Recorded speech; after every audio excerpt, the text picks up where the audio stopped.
Good morning. Namaste. Beautiful souls, welcome. We're getting close to the end of this series. So today is the Hierophant reading, and then we have the Lovers and the Chariot. And I will also be doing a summary this year. I need to go back. I did start taking notes about common cards and so forth. And so that is always an interesting reflection to go through that. So this morning's reading is for those of you who either are working with the Hierophant as a Taurus card, or this is indeed your card of the year. Let's get some light on the subject here. Okay. The Hierophant. This is a challenging card. I'm going to tell you an observation that I had. I do a lot of teaching with the RWS deck, with the Waite-Smith deck. And something that I noticed for the first time was that, and I'm looking at Mel Maline's deck in the center here, and you see how small the Hierophant is in terms of those pillars? Well, what I was seeing was the Hierophant being overwhelmed by and crowded by the pillars, crowded by the institution, crowded by the things that are straight, and when I looked at that, compared him with the High Priestess, who is his counterpart, right? The priest and the priestess. She has more space. There's lots of space between her and the pillars. The pillars don't overwhelm her. And I know we don't see that in the Marseille deck, but I just thought that was a really interesting observation, and have no idea if it was intentional or not. I wonder if teachers, guides who teach through institutions, who have particular sacred documents through which they have been trained to work, often feel limited by that mono perspective. I think in the heart of hearts, anyone who is channeling energy, anyone who is a conduit for spirit, knows that all and any paths lead to the same place, that there are many ways to get to spirit, to connect to the divine. And yet, I can understand that experience and that wonder of connecting with hierophants from pontiffs, priests, shamans, wise ones from other cultures, to hear their stories and to hear their experiences. This is a card of calling, and it is a 5, and I think it's really interesting in the tarot how the Hierophant is here to support us through the challenges of the 5s. And I often, frequently, there are readings. If there's one 5, if there's a 5, there's more than one. And whether or not the Hierophant shows up in the reading, I always pay attention to, okay, what would the Hierophant have to say here? How would this particular card help us navigate through this situation? The Hierophant wears the keys, or holds the keys. The key, what is the key? The key unlocks the door to deeper understanding, the door to knowledge. There's a wisdom here. There's a wisdom. There's a sacred wisdom. And yet it comes with structure. It often comes with structure. And that is a little bit looser in some traditions than others. One of my favorite, I remember I was deep into autobiography of a yogi for many years. I read it many times. And at one point I went to Sacred Bookstore, and I purchased, and I was going to buy all of the volumes, but I bought the condensed mini volume of Yogananda's New Testament book. So he translates the New Testament through the lens of a yogi. There's also a little book called Jesus the Yogi. And it is, that might be the book. It's really interesting. I love looking at the mythology, the stories, the sacred texts through the lens of different traditions. And I think as the teacher here, obviously this card will also show up when it isn't a spiritual teaching, but I think the teachings that are going to show up for you this year are big. They're going to be significant, so pay attention to them. It is highly likely a teacher will show up, a teacher will appear, and there will be somebody who you are ready to work with in a new way, somebody who is lit, somebody who is awoke, somebody who, and you may never have worked with somebody like this before. And it can be highly unnerving. It really can. And they may or may not wear robes. They may or may not wear orange robes or black robes or robes of any nature. They may or may not be affiliated with an institution. But there's something about them. It's like you draw them in. And this is the year that the teacher presents. This can also be your year of stepping into that role of mentor, of spiritual guide, and a level of that ability to translate and to share messages of spirit, maybe coming through you as well too.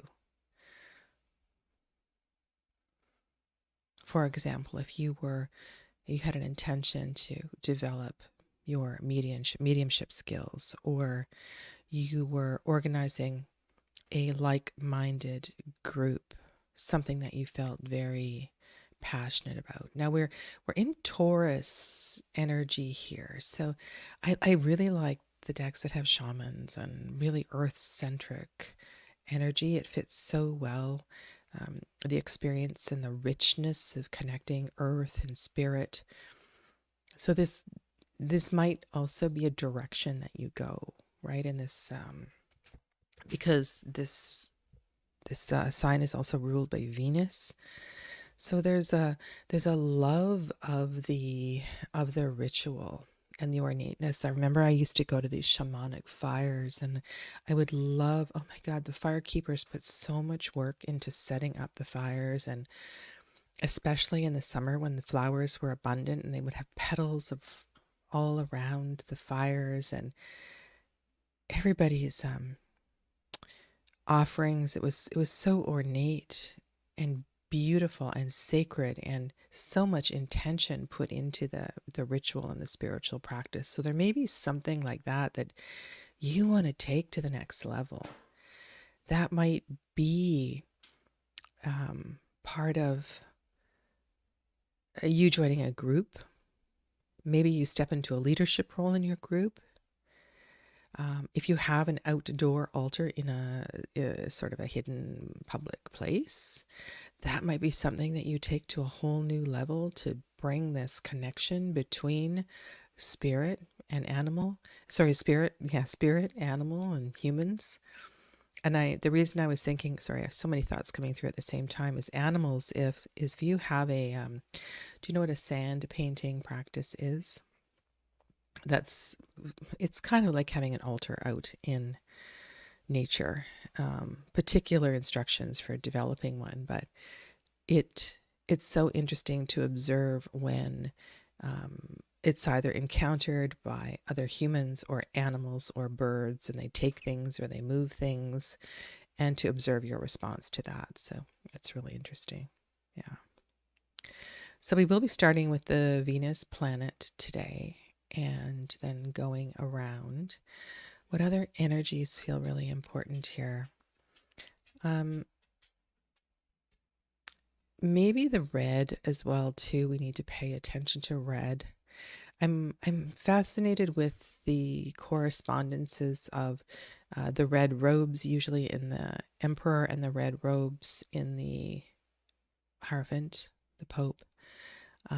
Red, call to action. There's a doing here. There's a leading by the right hand. Action, right, right side, solar sort of energy, as opposed to the. So it's like doing something with this gift of intuition, doing something about service as well too, perhaps. Where is my deck?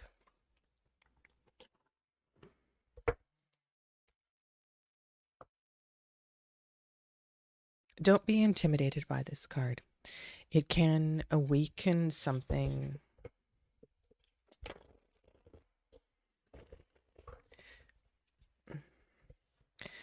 The Hierophant is compassionate but stern. He teaches lessons for life, big lessons that last. He teaches lessons that change lives, lessons that are absorbed deep into the soul. When you encounter the Hierophant card, expect no trivia. You will remember your homework for eons. Life will change hue, and the moment is pivotal. Hold your breath and then relax into love. The energy of the Hierophant is stern but fair. It sees into and changes the course of your soul. The energy loves you and knows you are bigger than your chinks, stronger than your harsh lessons, and ready to grow. And for those of you that have already met your Hierophant, you know how stern they can be.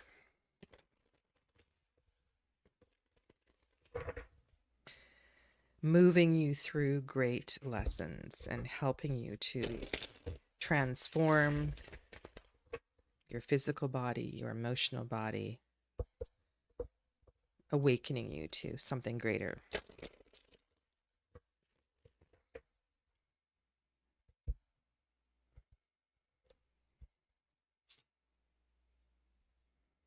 Three of Cups. Wow. Three of Cups. How gentle is that? Okay.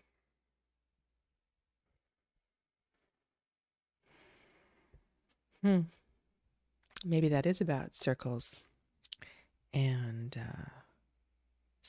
centering. Mini change card, Two of Pentacles on the Mercury position. Moon, and now here is our friend, Mother of Wands. She keeps showing up again and again and again. Protecting, perhaps, harmonizing lunar practices. It almost looks like she's containing the moon within her, those eggs. The Devil is here. This is fantastic. I'm really glad this showed up. These cards are often discussed together because they both contain the number 5, and that is in the position of Earth, where we are here in this manifest world. And I expect that will be those who shed doubt, who, even within religions and organizations that like to keep you on the straight and narrow with the way it is done in that organization, there's ways to find spirit. There are priests. There are people that you can get to know that will help you find and challenge behaviors that are not, and challenge behaviors that are never questioned.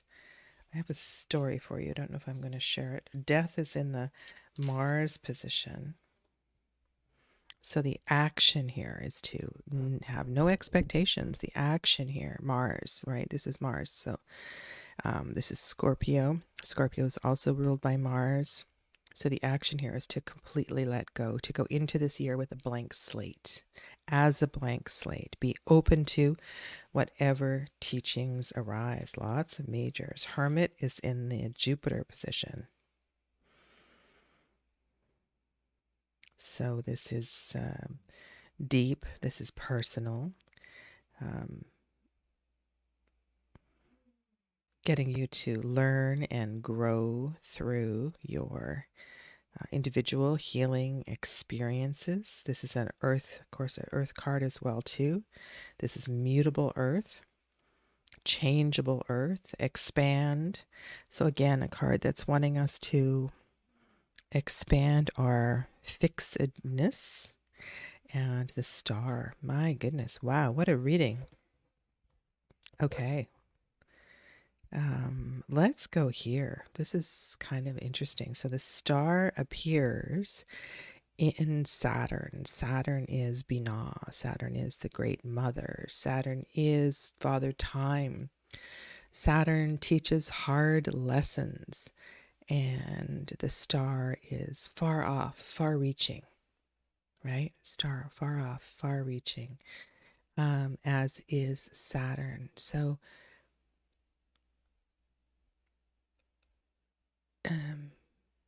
reach further, inquire more deeply, allow yourselves to wander into the mystery. What Saturn does is challenge you and discipline you and helps you to. I think these cards are working really well together. It's like it's narrowing your pathway so you can evolve through something. The contrast of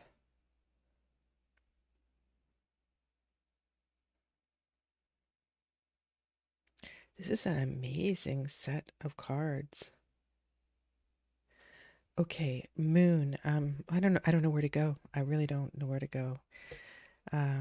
Let's look at the balance of elements here and just sort of see what's dominating. So this is fixed air, mutable earth, fixed. This is fixed. This is fixed. This is cardinal. Cardinal earth.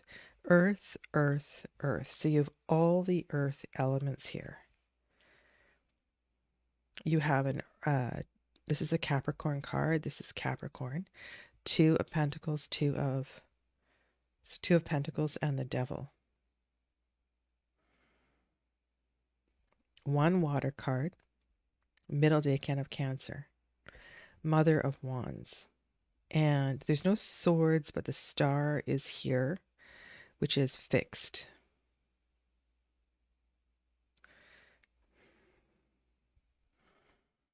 I feel like this is it's a yearning to go deeper. It's a yearning to find find meaning. To know what is it that I'm doing? Why am I here? And is what I am doing really important?